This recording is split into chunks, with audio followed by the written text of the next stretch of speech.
محمد صلی اللہ علیہ وآلہ وسلم۔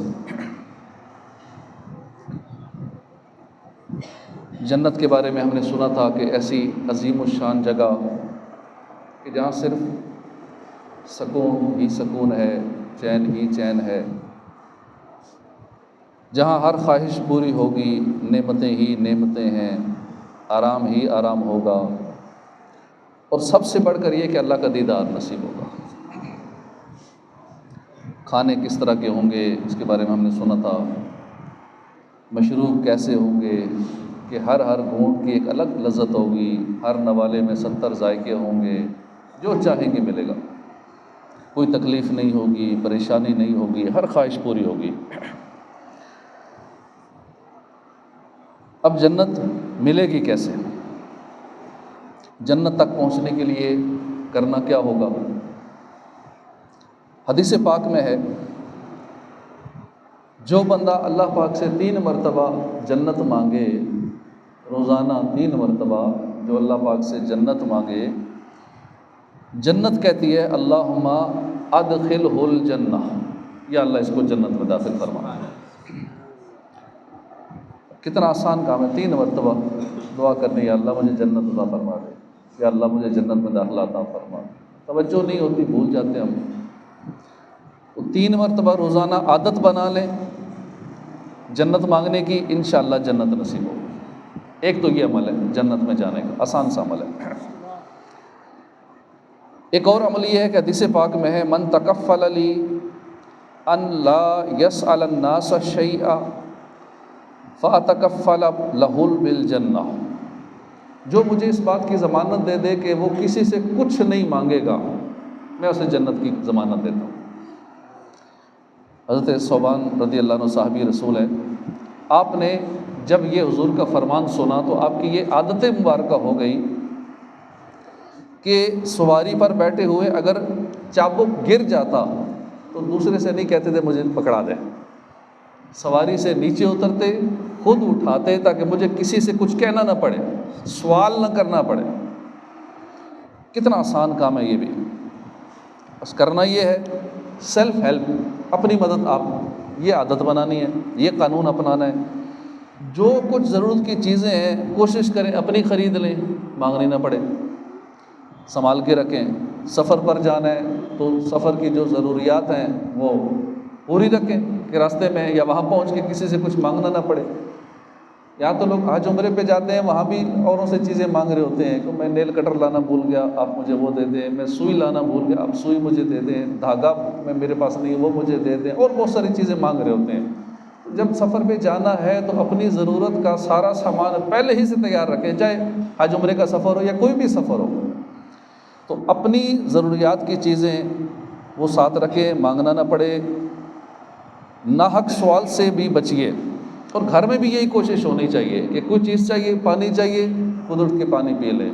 کھانا کھانا ہے تو بجائے منگوانے کے بھی لے آؤ، خود لے آئیں، کہنا نہ پڑے کسی کو میرے لیے چائے لے آؤ، پانی لے آؤ، کھانا لے آؤ، کیونکہ یہ حدیث پاک ذہن میں ہوگی کہ میں صرف یہ کام کر لوں گا تو جنت ملے گی، سرکار نے جنت کی ضمانت کا فرمایا ہے۔ تو بجائے بچوں کو کہنے کے، بچوں کی امی کو کہنے کے یہ لے آؤ، وہ لے آؤ، یہ پکڑا دو، تو اگر یہ عادت خود بنا لیں گے سیلف ہیلپ کی تو انشاءاللہ جنت میں جانا نصیب ہوگا۔ اسی طرح ایک اور عمل ہے، حضرت ابو درداء رضی اللہ عنہ سے روایت ہے، رسول اکرم صلی اللہ علیہ وسلم نے فرمایا، مسجد ہر خدا سے ڈرنے والے کا گھر ہے، اور جو بندہ مسجد کو اپنا گھر بنا لے، اللہ پاک اس کے لیے رحمت کی، اپنی رضا کی، پل صراط سے بحفاظت گزرنے کی اور جنت کی ضمانت عطا فرما دیتے ہیں۔ کیسی خوبصورت بات ہے، مسجد سے گہرا تعلق بنانا چاہیے۔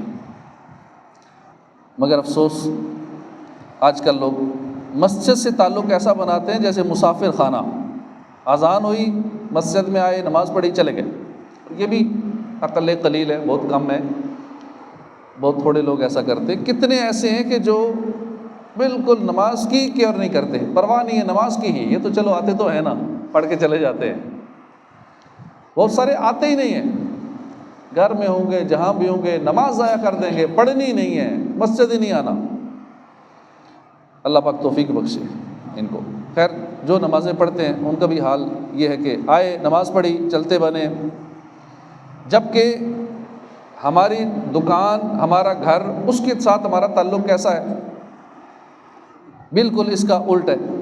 جس طرح ہمارا گھر میں دل لگتا ہے اس طرح ہمارا مسجد میں دل نہیں لگتا، جس طرح ہمارا اپنے آفس میں دل لگتا ہے، اپنے بزنس پلیس پہ دل لگتا ہے، اپنی جاب پہ دل لگتا ہے، گھر میں دل لگا ہوتا ہے، ایسا دل مسجد میں نہیں لگتا۔ دل ہوتا ہے جلدی چلے جائیں۔ میرے آقا نے فرمایا مسجد کو اپنا گھر بنا لو۔ گویا ہمیں یہ تعلیم دی جا رہی ہے کہ جیسا تعلق ہمارا اپنے گھر کے ساتھ ہے ویسا تعلق مسجد کے ساتھ بنا لو، ایسی وابستگی ایفیلیشن ایسی بنا لو مسجد کے ساتھ۔ اللہ کے نبی صلی اللہ علیہ وسلم ایک مرتبہ آپ نے اپنے حواریوں کو فرمایا، اے حواریوں اپنے گھروں کو منزل یعنی عارضی قیام گاہ بنا لو اور مسجدوں کو اپنا مستقل ٹھکانہ بنا لو۔ لہٰذا زیادہ سے زیادہ وقت مسجد میں گزارنے کی عادت بنائی۔ جب تک مسجد میں اعتکاف کی نیت کے ساتھ رہیں گے نیکیوں کا میٹر چلتا رہے گا۔ جیسے ہی مسجد میں داخل ہو اعتکاف کی نیت کر لیا کریں، نویت سنت الاعتکاف، بس اتنے سارے الفاظ کہنے ہیں، یا اپنی زبان میں کہہ لیں کہ میں اعتکاف کی نیت کرتا ہوں۔ تو جب تک مسجد میں رہیں گے فرشتے نیکیاں لکھتے رہیں گے، اور مسجد میں جب تک بیٹھیں گے شیطان سے بھی حفاظت رہے گی۔ جب تک مسجد میں رہیں گے دنیا کے فضول کاموں سے بچے رہیں گے۔ مفتی احمد یار خان نعیمی فرماتے ہیں کہ مسجد کی فضا ایمان کے لیے بہت فائدہ مند ہے۔ ایمان مضبوط ہوتا ہے جتنا زیادہ وقت مسجد میں گزاریں گے۔ اور سیدنا سعید بن مسیب فرماتے ہیں کہ جب تک بندہ مسجد میں بیٹھا رہتا ہے فرشتے اس کے لیے دعائیں مغفرت کرتے رہتے ہیں۔ اب ہم نے خالی بیٹھ نہیں ہے نا، فرشتوں کی دعا ملتی رہتی ہے، یا اللہ اس کی مغفرت فرما دے۔ فرشتوں کی دعا بھی قبول ہوتی ہے کہ گناہ کرتے نہیں، صرف نیکیاں ہی نیکیاں کرتے ہیں، تو فرشتوں کی دعا بھی چاہیے۔ تو بھی مسجد میں بیٹھنے کی عادت بنائیں۔ ہاں ایک بات کی وضاحت کر دوں، مسجد کو جو ترغیب دلائیں گے گھر بنا لو، اپنا گھر بنا لو، اب اس کا مطلب یہ ہے کہ مسجد میں زیادہ وقت گزارو لیکن ادب و احترام کے ساتھ۔ اس کا یہ مطلب ہرگز نہیں کہ گھر میں جو کچھ ہم کرتے ہیں وہی کام مسجد میں کرتے ہیں، گھر میں شور شرابہ کرتے ہیں، گھر میں فلم ڈرامے دیکھتے ہیں، گھر میں دیگر کام کوئی کسی چیز کی پرواہ نہیں ہوتی، وہی کام مسجد میں، ایسا نہیں۔ مسجد کیا کام ہے؟ ادب و احترام کا خیال رکھتے ہوئے مسجد میں وقت گزارتا ہے۔ بہت سارے کام گھر پہ کر سکتے ہیں مسجد میں نہیں کر سکتے، دنیا کی باتیں گھر میں کر سکتے ہیں مسجد میں نہیں کر سکتے، خرید و فروخت گھر میں کر سکتے ہیں یہاں نہیں کر سکتے، اونچی آواز میں بولنا ہنسنا گھر میں ہو سکتا ہے مسجد میں منع ہے۔ لہٰذا مسجد کو اپنا گھر ضرور بنائیں، گہری وابستگی رکھیں، زیادہ وقت مسجد میں گزاریں، مسجد میں دل لگائیں، لیکن اس کے ساتھ ساتھ مسجد کے ادب کا بھی احترام کو خیال رکھیں۔ اللہ پاک ہمیں توفیق نصیب فرمائے۔ ایک اور عمل ہے جنت میں لے جانے والا۔ حضرت ابو ہریرہ فرماتے ہیں کہ ایک مرتبہ پیارے آقا صلی اللہ علیہ وسلم حضرت علی المرتضیٰ شیر خدا کے ساتھ باہر تشریف لائے، تو دیکھا کہ سامنے سے حضرت ابوبکر اور حضرت عمر یہ تشریف لا رہے ہیں۔ پیارے آقا صلی اللہ علیہ وسلم نے حضرت علی کو مخاطب کر کے فرمایا، اے علی، یا علی اتحب ہذین الشیخین، اے علی کیا تم ان دونوں شیخین سے محبت کرتے ہو؟ حضرت نے کہا کہ یا رسول اللہ جی میں محبت کرتا ہوں۔ یا رسول اللہ احبہما تدخل الجنہ، یعنی حضور نے فرمایا ان دونوں سے محبت کرتے رہو، کیا ہوگا تم جنت میں پہنچو۔ تو حضرت ابوبکر صدیق کی محبت، سیدنا فاروق اعظم کی محبت، یہ بھی جنت میں جانے کا سبب ہے۔ اور دیگر صحابہ کرام سب سے محبت کرنی ہے، اور خصوصاً سیدنا ابوبکر اور عمر سے محبت کرنا بھی جنت میں لے جانے والا عمل ہے۔ اب خود غور کیجئے کہ جب ان سے محبت کرنے والا جنتی ہے تو کیا یہ خود جنتی نہیں ہوں گے؟ باقی جنتی ہیں، قطعی جنتی ہیں، بلکہ جنتیوں کے سردار ہیں۔ میرے آقا نے فرمایا جتنے بوڑھے بہت ہوں گے نا، بوڑھے مریں گے جو، ان بوڑھوں کے سردار سیدنا ابوبکر صدیق اور سیدنا فاروق اعظم، بڑھاپے میں جن کو موت آئے گی جب وہ جنت میں جائیں گے تو ان کے سردار سیدنا ابوبکر صدیق اور حضرت عمر ہوں گے۔ تو یہ جنت میں لے جانے والے اعمال ہیں۔ اسی طرح بہت ساری نیکیاں ہیں جو جنت میں لے جاتی ہیں، بہت سارے نیک اعمال ہیں جن پر جنت کی ضمانت دی گئی ہے، مثلا سچ بولنا، وعدہ پورا کرنا، امانت دار رہنا، اپنی شرمگاہ کی حفاظت کرنا، آنکھوں کو جھکائے رکھنا، اپنے ہاتھوں کو گناہوں سے روکے رکھنا۔ رسول ذیشان صلی اللہ علیہ وسلم فرمایا جو ان کاموں کی ضمانت دے دے میں اس کو جنت کی ضمانت دیتا ہوں۔